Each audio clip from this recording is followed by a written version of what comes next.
Tô pobre.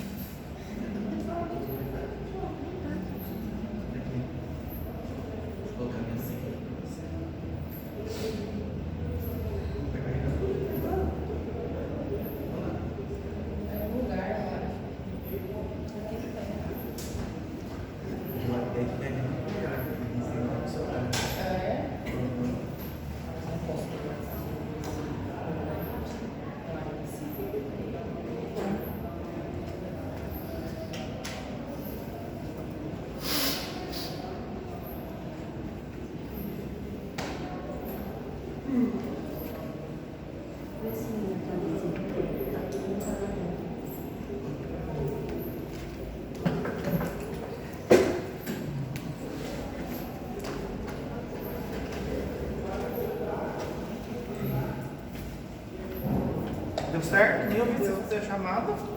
Eu só coloquei presente.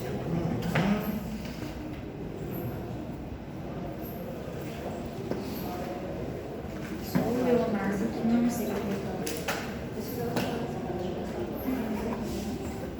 Não pode que não.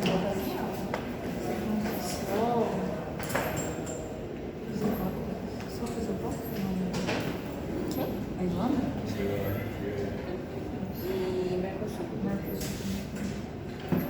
Certo? Vamos lá então. Ácido acetil salicílico. Começamos com os salicilatos. O salicilatos ele foi um dos primeiros fármacos que foi o quê? Desenvolvido. Diretamente desenvolveu esse fármaco foi a Bayer. Diretamente acabou criando os nossos salicilatos. Foi diretamente do salgueiro branco. Que a partir daí lá, a primeira vez que foi descrito foi lá em 1761. O cara escreveu, depois ele sintetizou a salicilina e depois acabou o quê? Sintetizando aonde chegou a quem? A Bayer acabou transformando em ácido acetil salicílico. Isso é só um pouquinho da história. Salicilatos é o único que a gente tem aqui, ele tem alguns diferenciais. O diferencial que a gente tem aqui, ele é um anti-inflamatório, ele é um analgésico, ele é um antiagregante plaquetário e ele é antipirético também. Ele possui as 4 propriedades, diferente do paracetamol e da dipirona. Diferente, ele tem o quê? As 4 características. E um diferencial também que ele tem é que ele é o quê? Inibe de forma irreversível as COX. Essa parte aí seria um diferencial. O processo, o mecanismo de ação dele, ele produz uma inibição de forma irreversível na COX. Isso aí, de certa forma, é o que deixa ele o quê? Como um medicamento potente nessa parte antiagregante plaquetária, porque ele acaba inibindo de forma irreversível o quê? A processo de agregação das plaquetas. Então a gente tem que esperar aí em torno de 8 a 11 dias, que é o período normalmente que as plaquetas o quê? São eliminadas e substituídas para que haja o quê? Novamente agregação de forma o quê? Plaquetária. Esse é um diferencial do ácido acetil salicílico. Ele é utilizado, de certa forma, para dor leve, moderado, quadros febris também. Só que, entretanto, todavia, ele não é um fármaco tão potente como a gente observa nessa questão do paracetamol e da dipirona.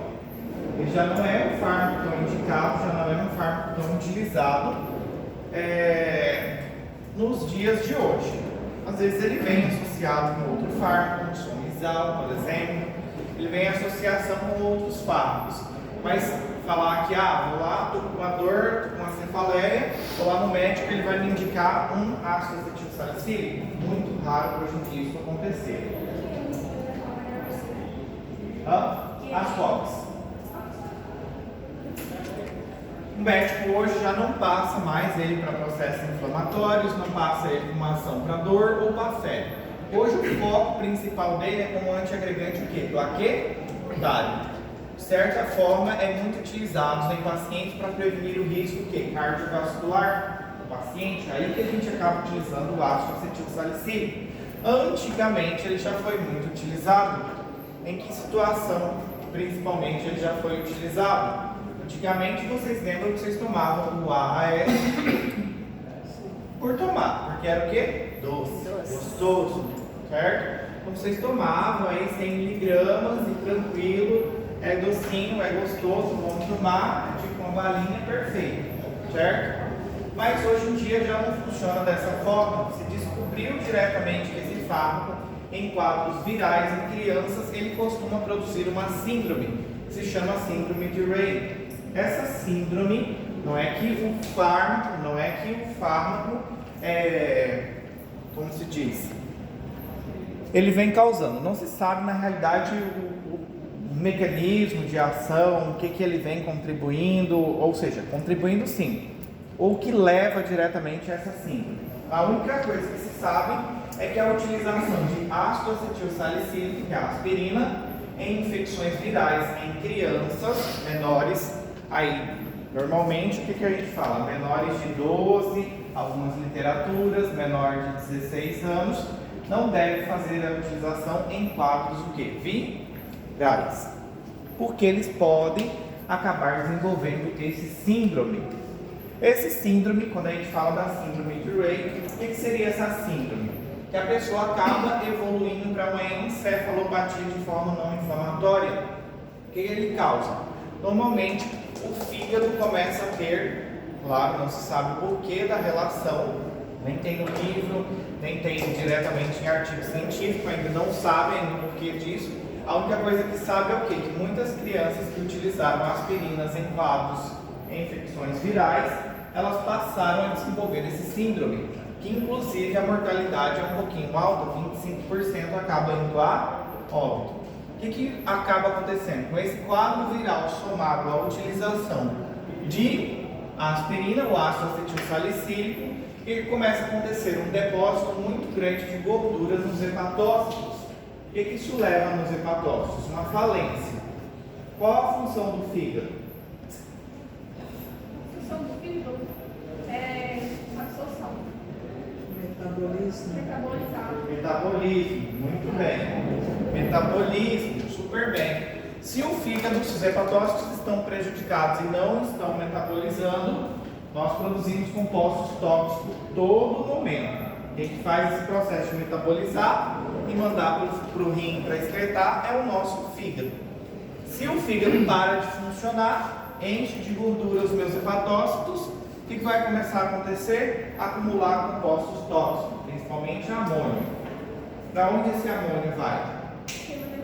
Sistema nervoso central, e começa a causar um quadro no paciente que a gente fala que é o que? Afeta toda a porção do encéfalo e causa uma encefalopatia no paciente, e isso pode levar para que o paciente venha a óbito, certo? Acabe vindo o que? A óbito. Por exemplo, uma situação que aconteceu com RN. O que aconteceu? Uma criança acabou vindo a óbito, fizeram biópsia dela e tudo mais e comprovou que era diretamente por causa dessa síndrome. A criança não chegou a tomar, ou seja, a mãe era utilizadora de ácido acetilsalicílico. Mas a mãe fazia o quê? Com o bebê, tinha 3 meses, amamentava, e ele estava com um quadro diretamente o quê? Viral. Então essa criança acabou tendo um quadro, vai gritar, Acho. essa faculdade está todo mundo assim. Um quadro viral, quinto A para todos. Os doutores, a maioria. Vocês que estão assim, ó. E a maioria é Covid. A doutora Nora falou que ela ia passar para todo mundo, não foi? Na hora que ela estava dando uma aula, assim, é provável que todos vocês peguem. Pega o quê? Covid? Não sei se é Covid, doutora. Está dando Covid. Meu Deus. O Giovanni deve estar com Covid. Oh, meu Deus. Não é nada. A minha chefinha está com Covid também. Ai, Jesus, vai pra Já vai passar para a Carminha. É, já aí passa eu passo. para os meninos, já passa para Joyce, já passa para o José. Mas ele toma o quê? De pirona com suco de laranja. Ele não pega. Zero bala. O José não pega. Ele já escapou da morte 3 vezes.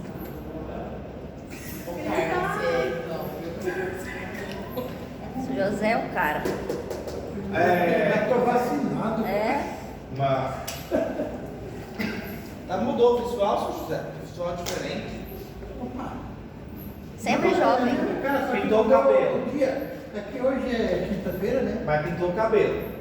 Não, mãe. Não? Não. Por quê? Tá mais escuro, seu José? Nada. Tem uns tranquinhos aí por fora. Achei que você tinha pintado. Pra mim tá mais escuro. É o sucos natural dele. É o suco natural. Então, nesse caso, observem que teve um caso clínico, a criança acabou vindo a óbito e justamente o que fizeram? Na biópsia detectaram que o fígado estava com muito o quê? Gordura. Como que essa criança acabou entrando em contato? Foi igual a Aline falou, através da amamentação. A mãe era usuária de ácido quê?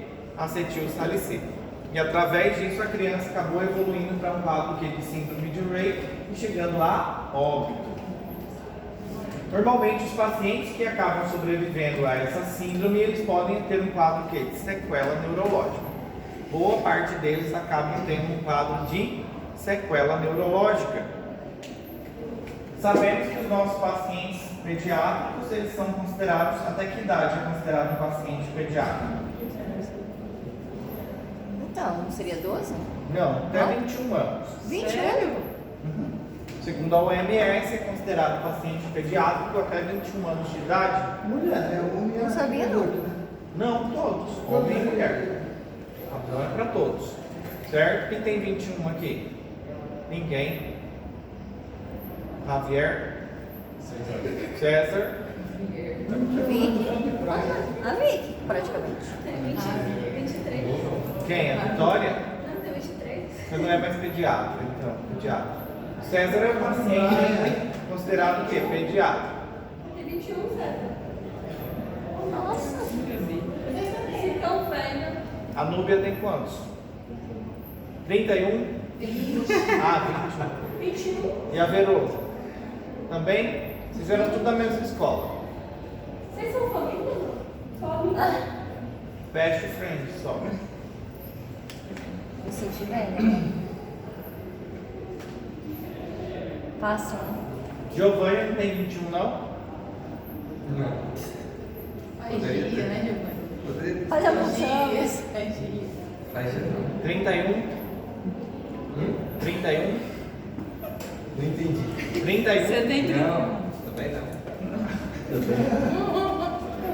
Certo? Nesse caso aqui, é muito importante que a gente leve em consideração os quadros virais que não deve ser utilizado ácido acetil salicílico em crianças. O que mais que é importante a gente recordar nesse processo? Que adultos a gente pode utilizar? Em adultos? Hã? Só se for. Em quadro viral? Não. Não, muito bem. Em quadros virais também no adulto não é indicado. Por que no adulto não é indicado? Não porque ele vai desenvolver a síndrome, mas no adulto não é indicado porque os vírus normalmente eles tendem a afetar muito qual órgão? Filhos. Pulmão. Pulmão, não é? Pulmão. É, vírus. Fígado, muito bem, Aline. Ah, tá. Fígado. O fígado, e o fígado ele é responsável justamente para produzir o quê? Você falou aí, falou, né? O que o nosso fígado ele é responsável em produzir, Christian?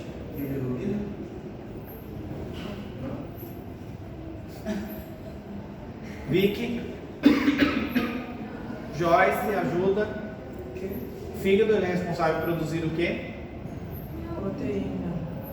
Ele. Sim, quais? Albumina. Albumina. Hã? Tá bem, albumina, mas o que mais que ele é responsável? Produzir o quê? Glóbulo. Não. Os fatores de quê? De coagulação, exatamente. E os vírus afetam muito o quê? O fígado e acaba o quê? Prejudicando no processo o quê? Nos fatores de coagulação. E o que a nossa queridíssima aspirina ou ácido acetil salicílico acaba produzindo? Qual o mecanismo de ação dela?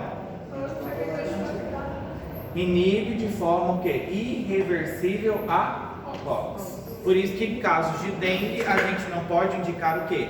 Ácido acetil salicílico. Em casos de dengue, a gente não deve indicar ácido acetil salicílico, justamente porque a inibição dele é de forma o quê? Irreversível. E ele, Torcilax também não deve tomar. Não é ácido acetil salicílico, mas ele também não deve ser tomado. Observe que ele acaba inibindo de forma irreversível as COX. Por isso que não é indicado o ácido acetil salicílico em quadros virais. Lembra do mecanismo de ação, que ele acaba impedindo a produção de quem? De tromboxano. Então não vai ter o quê? Agregação plaquetária. Então, o paciente que tem um quadro viral, dengue, por exemplo, e toma ácido acetil salicílico, ele tem maior probabilidade de sangrar. De começar a sangrar. É todas as COX que ele Sim, mas ele inibe principalmente o quê? A COX-1. Principalmente a COX que a gente fala o quê? Que ela é fisiológica. Ela inibe principalmente a COX-1, certo? Atua principalmente sobre a COX-1. Inibe principalmente COX-1, certo? Normalmente, quando a gente fala aqui do ácido acetil salicílico, a utilização dele hoje, observem a biodisponibilidade dele, maior de 80%. A gente tem normalmente de 500 mg a 1 grama, pode ser usado a cada 6 horas, em caso de analgesia ou processos inflamatórios, e em quadros diretamente, que esse hoje principalmente a gente acaba utilizando nesses quadros, é o que? Em situações como antiagregante plaquetário, para prevenir os meus pacientes que são o que? Cardiovascular. E de forma profilática, que dose normalmente a gente costuma utilizar?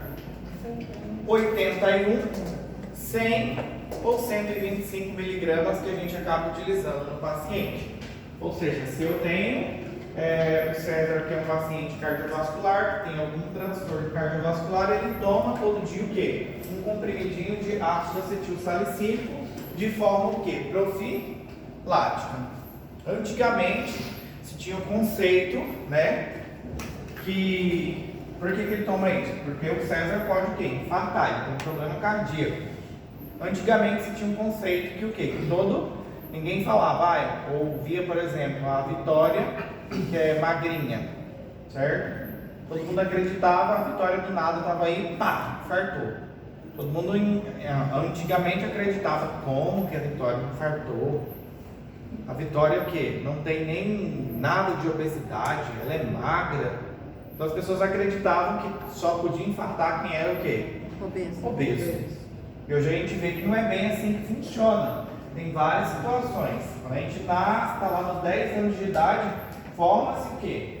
Uma pequena placa de gordura nas suas artérias. E com o tempo, isso aqui pode o quê? Começar a causar o quê? Um acúmulo que forma uma placa de ateroma. E começa a acontecer aqui. O Christian, por exemplo, não faz uma atividade física, não faz um exercício. Final de semana ele começa o quê? Come só carne gordurosa, é requeijão, é sorvete, e aí vai. Não, doutor. Hã? A minha dieta é regradinha. Regradinho. Esse corpo aqui é o tempo, só entra com 12. Não, é só um exemplo, Christian. Tal do gaúcho, né? Tal do gaúcho, né? Nesse caso aqui, o que passa a acontecer? O Christian não se cuida, certo? Churrasco, cerveja, cigarrinho eletrônico, que é o que a gente vê hoje. Começa o quê? Tudo isso é um fator que estimula a crescer essa plaquinha de ateroma. Os triglicerídeos, lipídios começam a se acumular aqui e cristalizar. O que vai fazer com esse vaso aqui? Ele vai o quê? Com o tempo, fechando. Vai fechando. O problema é que esse vasinho, que isso aqui, o Christian já começou a ter um quadro de diabetes também e hipertensão também. E a hipertensão, quando o paciente tem hipertensão, o fluxo sanguíneo acaba sendo o quê? Turbulento e não de forma laminar. E isso aqui, esse fluxo, essa PA muito alta, pode fazer diretamente com que rompa diretamente o quê? O endotélio. Acaba rompendo diretamente isso daqui e começa a liberar o que? Esses cristais de colesterol. No que rompeu aí, quem que vai fazer a agregação? Quem? Fibrina, né? Quem que vai se agregar aqui? Forma uma rede depois de fibrina, mas quem que vai se agregar aqui? Plaquetas. Plaquetas vão começar o quê? A se agregar aqui na intenção o quê? De cessar esse processo. Só que quando elas começam a se, ou seja, a se agregar aqui, o que pode acontecer? Duas situações. Pode soltar. Pode soltar, e pode fazer o quê? Fechar todo o vaso. E aí aconteceu o quê? Infarto. Uma cardiopatia isquêmica. Aí normalmente o Christian vai o quê?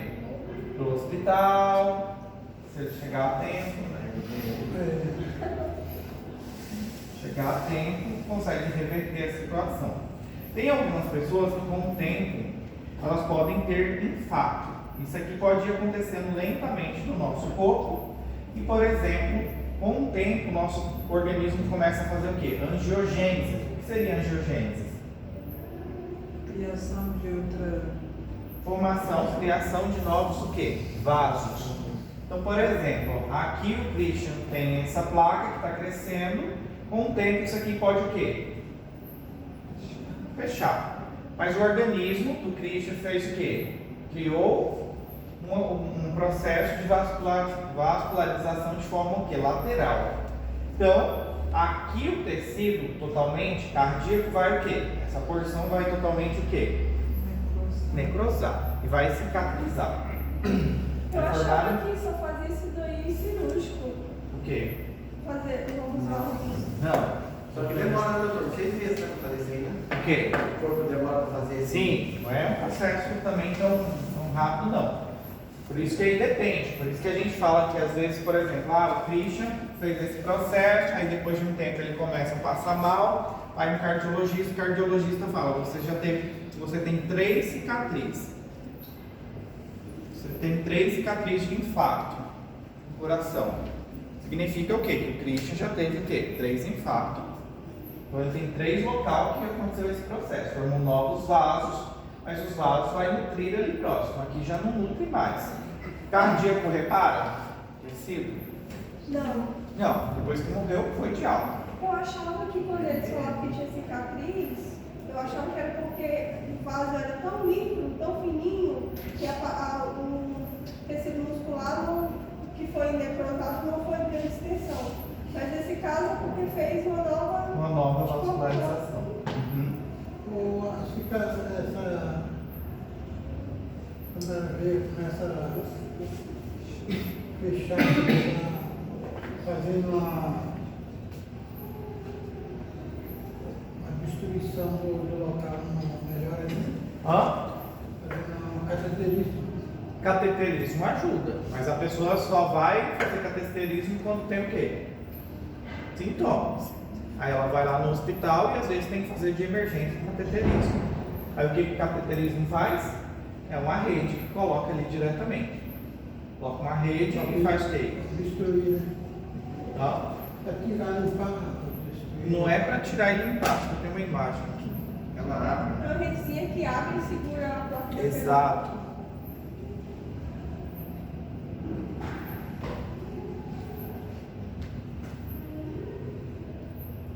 Aqui, esse processo. Exatamente, ele vai só em uma rede que vai ali fazer o quê? Abrir diretamente o vaso, expandir novamente. Certo? Pode ser que a pessoa necessite fazer novamente depois o quê? Outro cateterismo. Então ele permanece lá, só que Permanece lá, exatamente. ele abre só um pouco e depois Sim. pode fechar de novo. Exatamente. E pode ser que não seja só nessa, ou seja, às vezes é X artéria, depois vai para outra artéria. Minha mãe mesmo já fez 2 vezes cirurgia de Ela vai cateterismo. se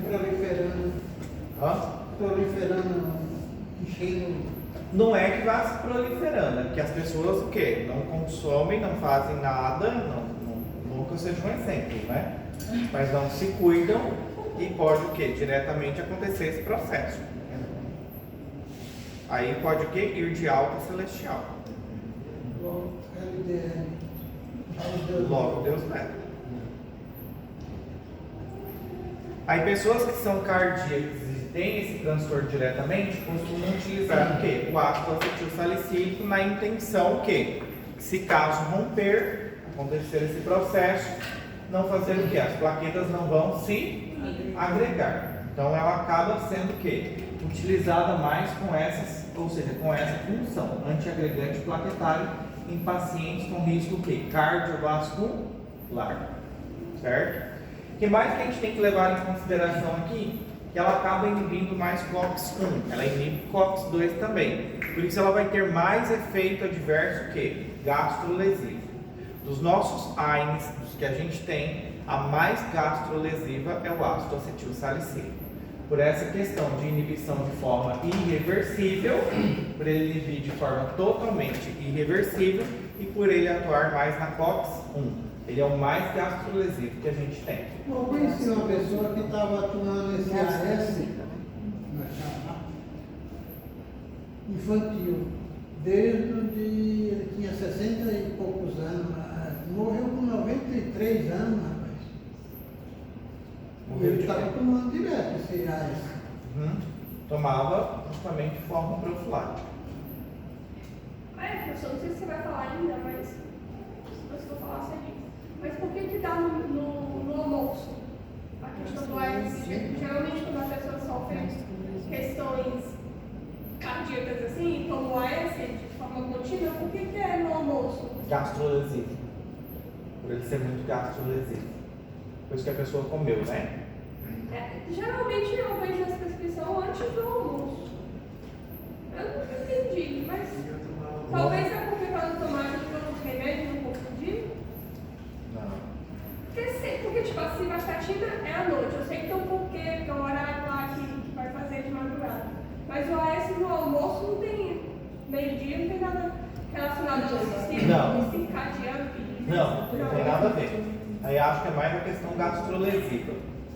Mas não tem nada a ver. A simvastatina, na realidade, alguns médicos, eles passam a simvastatina, sim, acontece isso. Porque o processo de síntese de colesterol acontece mais à meia-noite às 2 da manhã. Mas não é todos os fármacos que você precisa indicar para o paciente à noite. A atorvastatina não precisa, rosuvastatina não precisa, o paciente pode tomar qualquer horário esses. Por isso que eles são mais caros. Exatamente, porque a vida média deles é maior. A da simvastatina é menos de 4 horas, por isso que é indicado que tome o quê? À noite, antes de dormir, para justamente agir nesse pico mais alto da síntese de colesterol.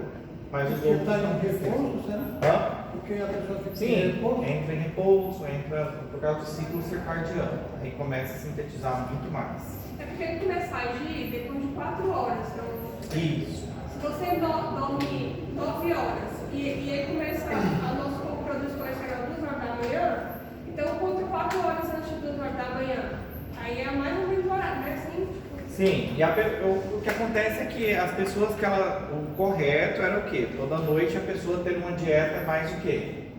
regrada, sempre. Ligado, né? leve, mas tem gente que não faz isso, né? Chega à noite e come o quê? Um cheeseburger. Vai lá e pede da Vitória um cheeseburger, né? Só fazer E dá cheeseburger no pessoal, certo? Então, nesse caso aí, a pessoa ao invés de comer algum caldo, por exemplo, algo leve, mais à noite, um pouco sódio, pouca gordura, ela vai comer o quê? Um cachorro quente, um hambúrguer, uma pizza, um sushi.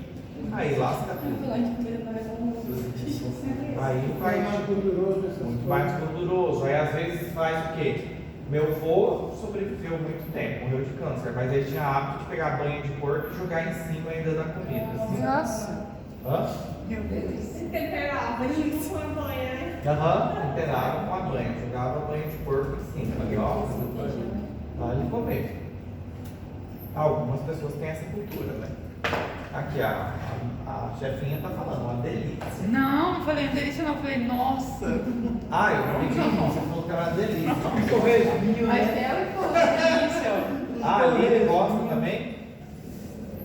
Mas você aproveita, né? Amo. torresminho, a gordurinha, farinha, arroz, feijão. Tudo de gostoso, viu? Tudo. Grave Eu fosse comer tudo que eu gosto, tava desse tamanho aqui. Pois é, mas o problema maior é o quê? Que as pessoas à noite elas têm esse hábito, não comem nada leve. Aí muitas vezes a pessoa fala assim, eu vou fazer uma dieta, à noite eu não quero jantar, o que ela faz? Pastel. Não pastel, mas fala que vou comer uma coisa mais leve, aí come 3 pão. Não vamos fazer janta, mas vou fazer o quê? Um pão com presunto ou pão com ovo. Vai dar na mesma, janta logo de uma vez. É melhor jantar. Não, não janto não. Eu só frito carne com ovo. Minha avó também. Eu pão. Aí tipo no janto. Sim. O que acontece é que as pessoas comem muito mal. Olha lá, se tu me achar em casa super leve. Sim. Mas muitas vezes isso é questão o quê? Cultural. Cultural. Joyce, lá onde você. De qual país você veio? Lá vocês tinham o hábito de jantar. Lá jantar o quê, normalmente?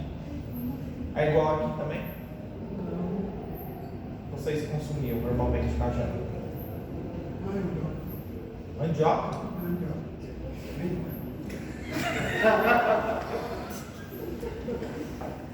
Você não lembra? Uma sopa assim cheia de macarrão, gostoso. José. Agora você não lembra. Ai, Perfeito. seu José. E isso é questão cultural. Aqui tem uma cultura, certo? No Paraguai tem uma cultura. Por ser mais aqui, por exemplo, sabem que a sopa, aqui tem muita sopa. Rondônia. Sopa é uma questão o quê? Cultural aqui. Por causa da guerra diretamente. Isso aí na época, não sei, foi durante a guerra, começou uma questão cultural aí, faltava muita coisa, comida, acho que é mais ou menos isso, não é, meninas? E aí fizeram, foi da onde saiu o quê? A sopa paraguaia. É bom, tem gente que gosta. Me ofereceram uma sopa dessa lá, quando eu cheguei perto assim, eu tô fora. Tá doido. Não, mas é boa, é Cheiro de gostosa. osso podre, doido. Osso o quê? Osso cheio de osso e um fedor de carniça, tá? Na Mas é sopa? quem fez. Eu sei, Esse é pucheiro, acho que é pucheiro, né? que fala. É, tipo porteiro, será uma sopa esquisita lá de milho. Isso seria. Não quero isso. Não, mas o cheiro não chega assim. E é assim mesmo, cheiro forte? Cheiro forte. Meu O Deus. lugar do Gente, gente. tem 3 caras velho. Mas é verdade, velho. Não, mas às vezes pra eles não é. Mas eu acho que é umas comidas bem gostosas. Corim. Depende da pessoa fazer. Se você faz uma comida boa, você vai ter uma comida boa. Mas faz uma Sim, comida é uma ruim. questão boa. Tudo à base de mandioca, eles gostam muito bom, né? Aqui essa questão é cultural. Por exemplo, você compra um pastel e ganha uma mandioca também.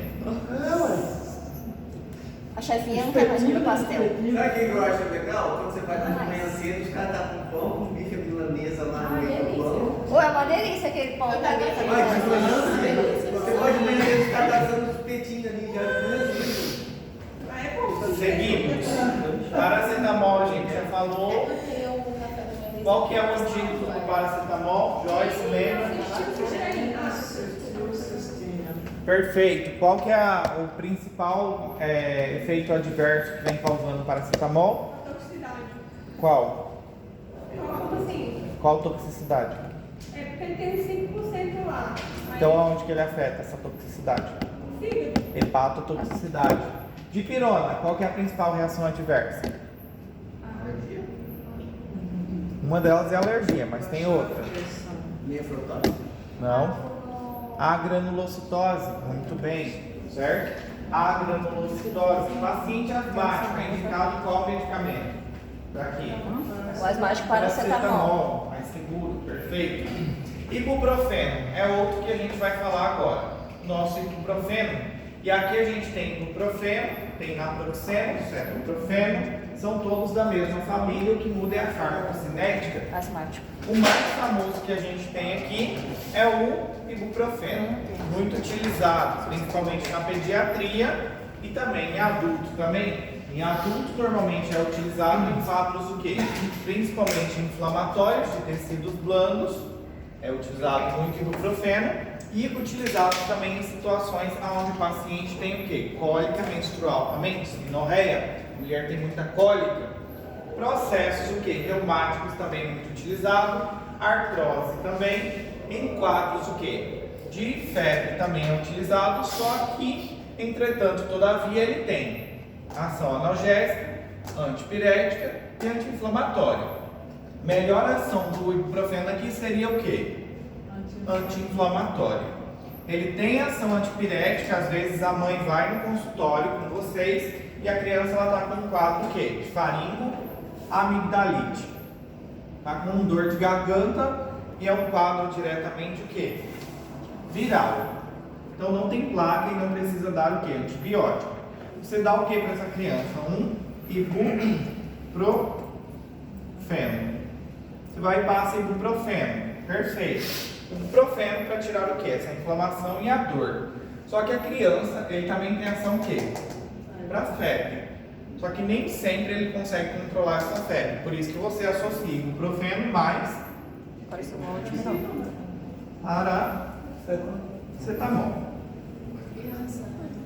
Justamente por ser criança, é preferível dar o quê? Paracetamol. Mesmo que seja de pirona infantil? Mesmo que seja de pirona infantil? Não, pode ser de pirona também. Só que na questão de segurança, o mais seguro é o quê? Paracetamol. Certo? Mas se quiser dar de pirona também, pode dar de pirona. Mas ela pode ser o quê? Alérgica. Ah, tá. Eu achei que era por causa dessa ação lá do meu. A Clara, por exemplo, só toma ibuprofeno. Não. No Brasil, infelizmente, não tem dessa. E aqui também não.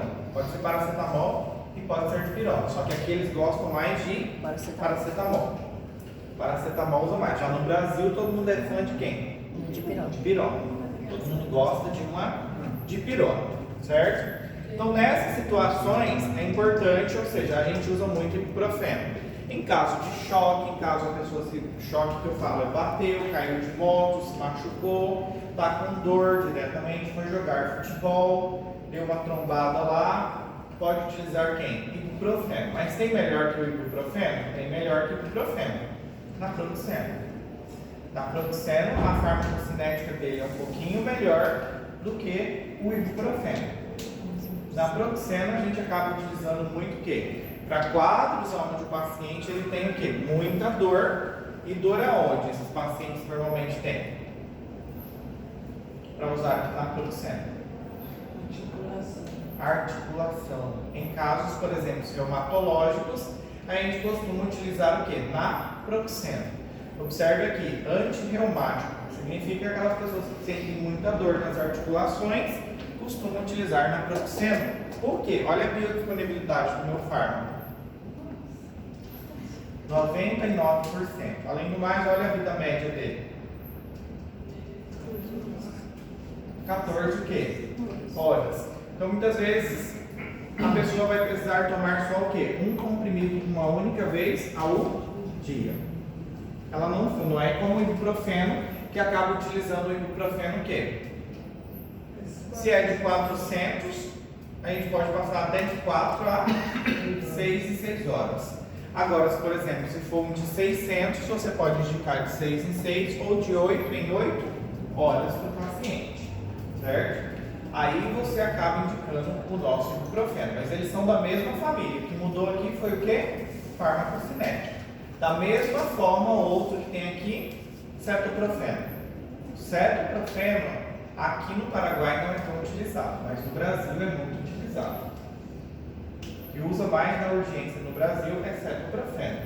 Olha a biodisponibilidade dele. 100%. Ele também serve para dor articular? Para dor... Também. Dor articular também. Tratamento de dor agudo, leve a moderado. Cólica menstrual também ele é indicado. Antirreumático também é indicado. Certo? O que melhorou desse fármaco? A biodisponibilidade dele. E também modificou o que é? A farmacocinética em relação ao tempo de uso. Cetoprofeno a gente usa de quanto em quanto tempo? 12. Normalmente, 12 em 12. Super.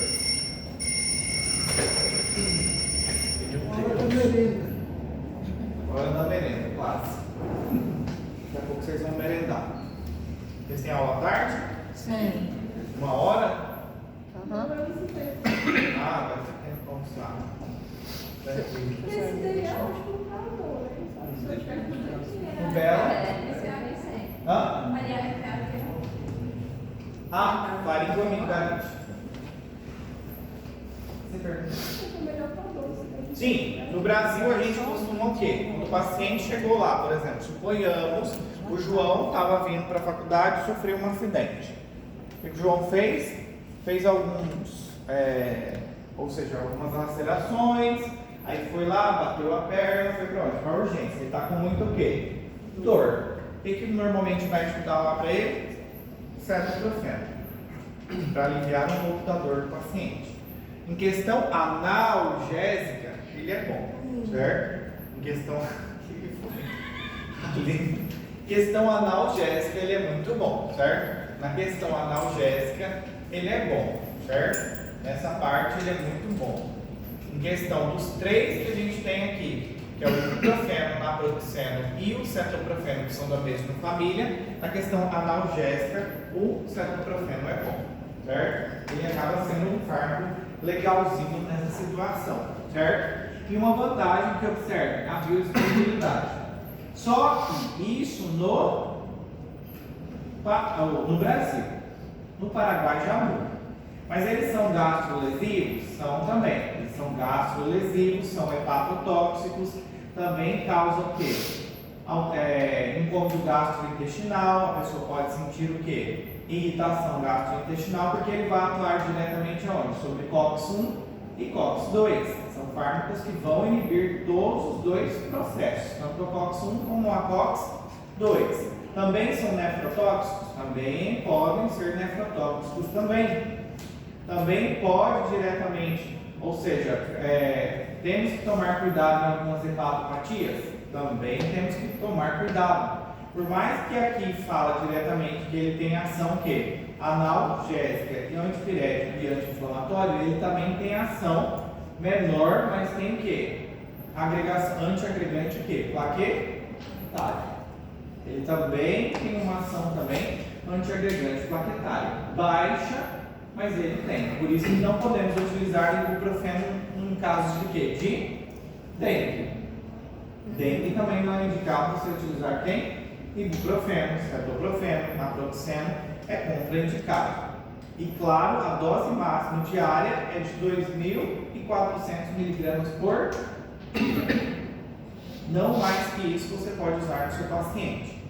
Então aí se você fosse utilizar um ibuprofeno 600, e você poderia utilizar ele o quê? De 6 em 6 horas, sem problemas, quanto que daria? 2.400. Só que essa dose, quanto maior a dose máxima diária que você usar no seu paciente, maior a probabilidade dele apresentar o quê? Efeito adverso. As meninas normalmente usam muito o quê? Para cólica. Cólica menstrual. Não sei se as meninas aqui já chegaram a tomar nesse sentido para cólica menstrual o ibuprofeno. Mas ele vem em cápsula gelatinosa. E uma das queixas mais frequentes é o quê?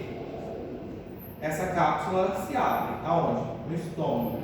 Irrita muito o epitélio gástrico. O que a pessoa sente? Vazia. Hã? Eu me dá vazia. Sim, dá muita queimação. Então, justamente porque ele é muito gastrolesivo também. Já inibe COX-1 e já inibe COX-2. E, além do mais, muito irritante o quê? A nível gástrico. Então é normal, às vezes a paciente, se ela for utilizar, ou se você for indicar para cólica ele, vai chegar lá na farmácia e pedir o quê? Eu quero um ibuprofeno, ou seja, vai entregar a receita, o farmacêutico vai pegar o quê? Um em gel. Por quê? A liberação tem que ser mais rápida. Para justamente o quê? Tentar aliviar a cólica. Só que eu conto a vocês. Mulher só pode tomar esses fármacos, ela tem que tomar antes de iniciar a cólica. Por isso que às vezes ela toma o medicamento, se ela já está com cólica, o máximo que vai acontecer é reduzir ou amenizar um pouco a cólica dela, mas não vai passar a cólica dela. Normalmente ela tem que tomar antes.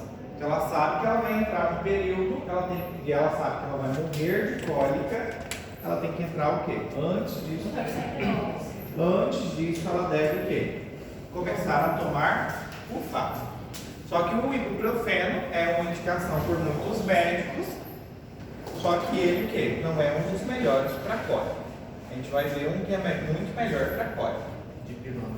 Hã? Dipirona. Dipirona também pode ser utilizado, sem problema. Mas só que não é o melhor. Buscopan Eu não também? sei se a pessoa Buscopan, tem sim. alergia à dipirona. É. Aqui observe, esse aqui não é da mesma família, o famoso ketorolac. Ketorolac ou cetorolac no Brasil. Esse aqui, observe o que ele é. Analgésico, certo? Esse daqui é a potência, um dos mais potentes que a gente tem, analgésico, é diretamente o ketorolac. Aqui usa muito na urgência ketorolac. O paciente está lá na urgência, ketorolac. O paciente chegou na urgência, ketorolac. O paciente, isso aqui, ketorolac. Está com dor, ketorolac.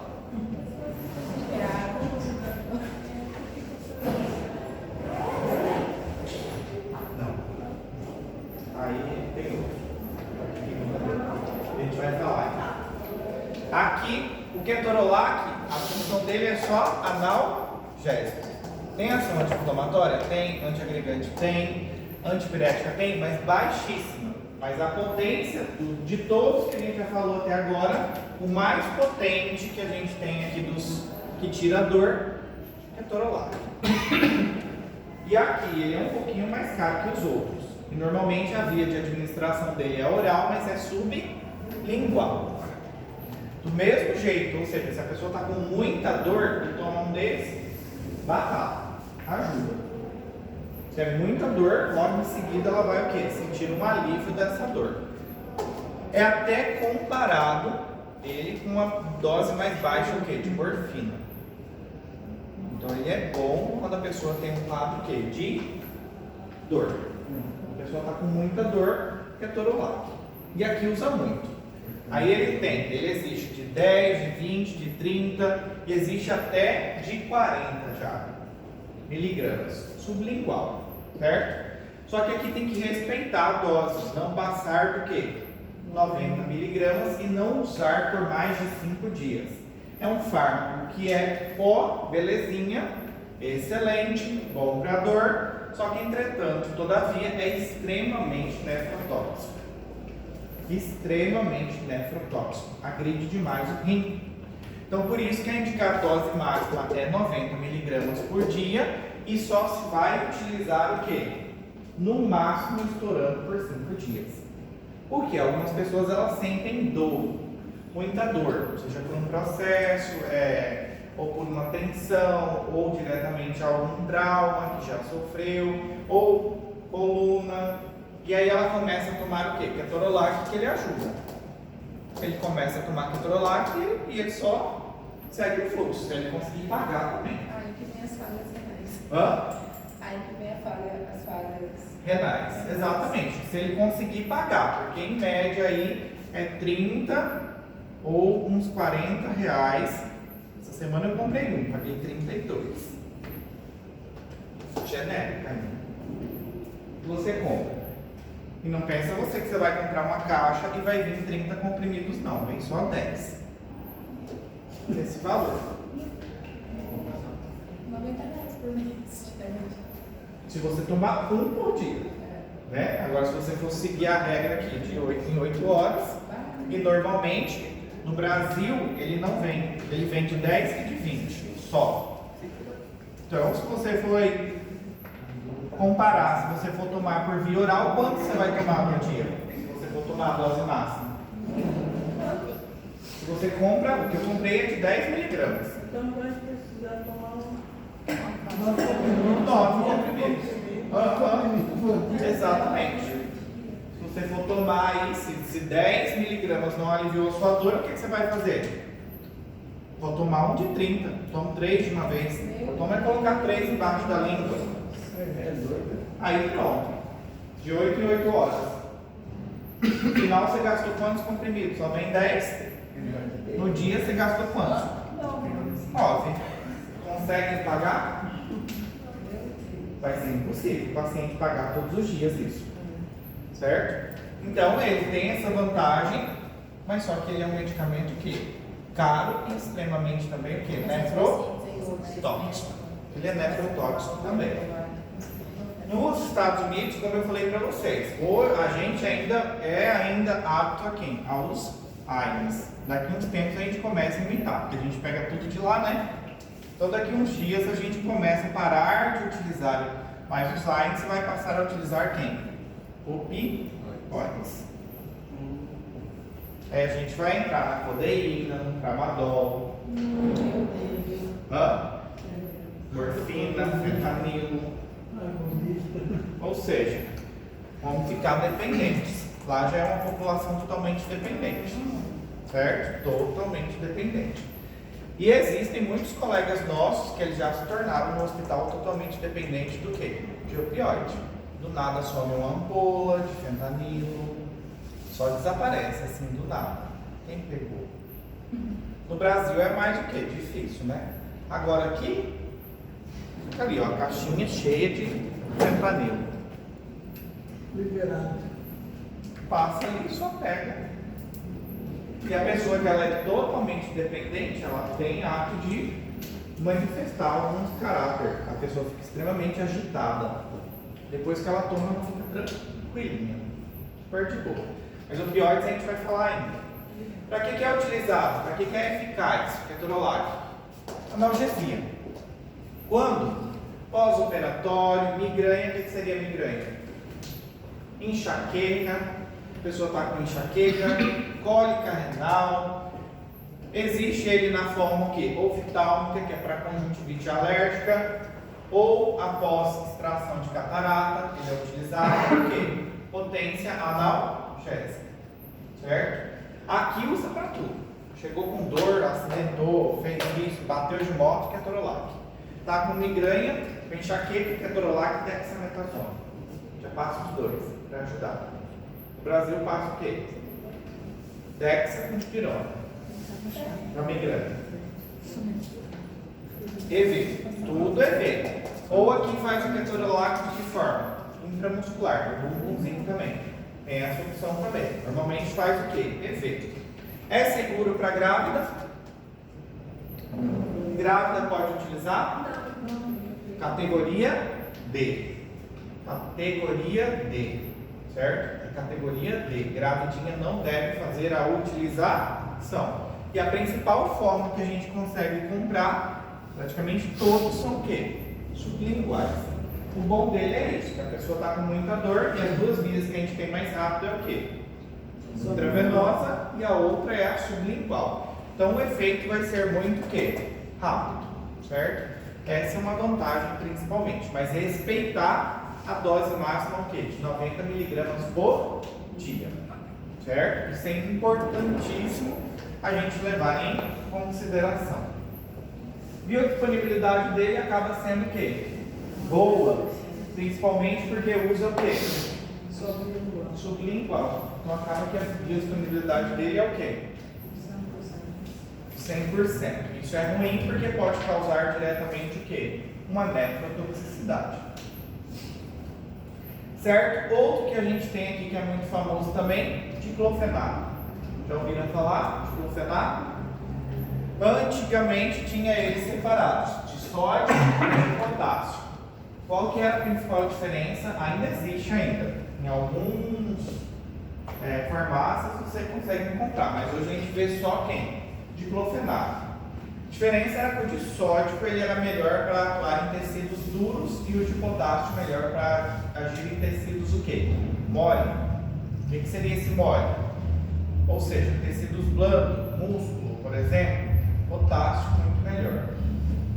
Agora, de sódio, trauma, o paciente caiu, bateu, jogou futebol, tudo mais, deu uma torção, tecido ósseo, diclofenaco de sódio. Só que hoje em dia não são mais os fármacos que estão utilizados. Praticamente não utilizamos. É bom analgésico e é bom o quê? Como anti-inflamatório. Só que o diclofenaco hoje já praticamente não utilizamos. Temos fármacos muito melhor que diclofenaco. E ele perde muito, porque ele costuma causar muito o quê? Gastrite e úlcera. E ele perde também em outra situação, que é a biodisponibilidade. Olha a biodisponibilidade dele. 50%. Certo? E se você usar junto de alimento ainda, atrasa mais ainda o processo de absorção do diclofenaco. Certo? Mas pode ser utilizado também em processos o quê? Inflamatórios, dolorosos. Normalmente ele vem o quê? De 50 miligramas, comprimidinho. Só que você pode utilizar o quê? De 8 em 8 horas e respeitar o quê? 150 miligramas por dia. Mas se você quiser passar, seu paciente pode passar. Grávida pode? Não. Hoje, a gente acaba vendo que o diclofenaco é muito usado dessa forma. Top. Em quê? Em spray, ou em creme, ou em gel, diretamente em algum trauma, alguma lesão. Aí que a gente vê normalmente que utiliza o quê? O diclofenaco. Mas assim, falar, vou te passar um diclofenaco aqui para você tomar. Já não usa tanto. Certo? Isso não. Lembrando que ele é ação o quê? Anti-inflamatória e analgésica. Certo? Biodisponibilidade dele, 50%, 54%, então não é boa. É nefrotóxico também, extremamente nefrotóxico, tem que tomar cuidado com isso. Nós voltamos aqui. Agora os oxycans. Esses aqui já são novos medicamentos. Esses daqui eles já foram o quê? No final da década de 70, aqui no século 20. Esses daqui já foi criado outros AINES que são chamados como oxycans. E aqui a gente tem piroxicam e meloxicam. Já ouviram falar? E ainda temos quem? Tenoxicam. Temos então piroxicam e meloxicam. Os dois são muito conhecidos. Já ouviram falar? Sim. Por que esses fármacos eles ganharam o público principalmente? Porque eles foram considerados AINES muito mais do que seletivos. Eles não são AINES, quando a gente fala seletivo, é que eles vão se ligar ou bloquear mais do que um determinado tipo de COX. Mas então eles bloqueiam só A2? Não, eles bloqueiam mais A2 e menos A1. Então por isso os efeitos adversos acabaram o quê? Reduzindo um pouquinho. Então eles são menos gastrolesivos. Quer dizer que eles não são gastrolesivos, eles bloqueiam menos a COX-1 e bloqueia mais o que? A COX-2. Por que diretamente eles acabaram ganhando, ou certamente eles levaram a fama para serem utilizados no que você perguntou? Foi o paciente que tem Questão da coluna. muita dor na coluna, aí tem artrose, artrite, tudo isso. Aqui principalmente eles acabam ganhando. Por quê? Eles inibem duas proteínas, duas enzimas. Inibe a proteoglucanasa e a colagenasa no cartílago. E isso contribui para a sua eficácia, principalmente em caso do quê? Do paciente ter artrites. Acaba causando inibição também dessas o quê? Duas enzimas no cartílago. Por isso que eles são muito indicados, principalmente para paciente que tem o quê? Artrose, uma espondilite anquilosante ou até mesmo no caso de artrites reumatoide. Aqui que eles são muito indicados. Justo por essa questão deles inibirem esses processos. E outra vantagem também, inibe a COX-1, inibe a COX-2, principalmente inibe também o quê? A quimiotaxis. Quimiotaxis é um processo químico que faz o quê? Chama outras células inflamatórias para o local. Inibe esse processo também e faz o quê? Liberação de enzimas lisossômicas e agregação de neutrófilo. Então ele para com esse processo, para de chamar células inflamatórias para o local também. Então essa é uma vantagem dos nossos piroxicans, ou seja, dos oxicans, que é conhecido como ácidos enólicos, que é o meloxicam, tenoxicam, piroxicam, que eles acabam sendo indicados mais nessas situações. O que mais que melhorou nele aí, nesses AINES também? Eles são utilizados uma vez ao dia também. A farmacocinética, a pessoa não precisa tomar o quê? Todos os dias. O primeiro da classe a ser sintetizado foi o piroxicam. O piroxicam foi o primeiro. Depois veio o quê? Meloxicam.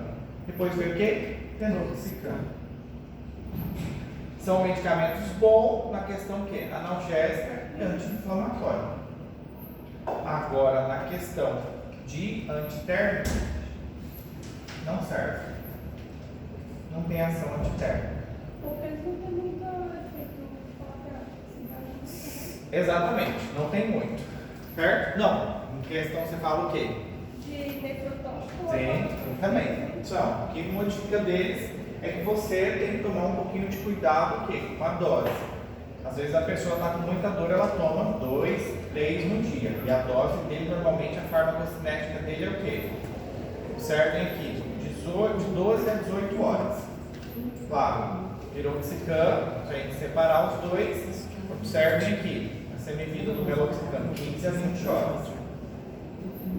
Muito maior, certo? Meloxicam, ele já é muito que menos agressivo, ou seja, ele agride muito menos que o epitélio gastrointestinal e o piroxicam.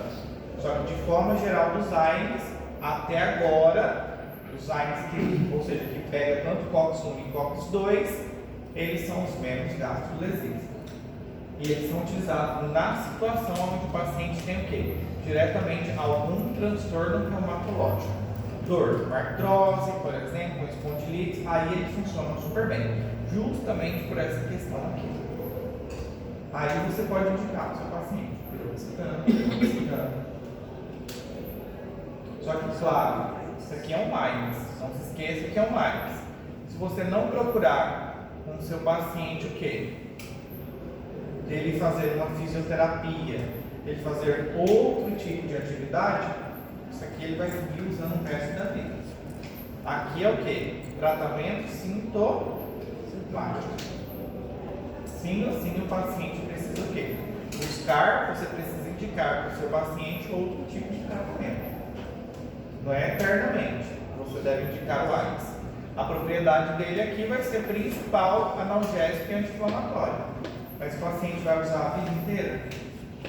Não. Certo? Alguém almoçar, que vocês estão querendo alguém almoçar. Qual o Dr. House?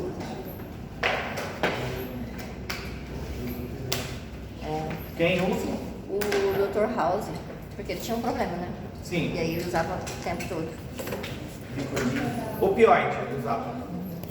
Mas qual? Qual? É Vicodin? Sei lá. Hã?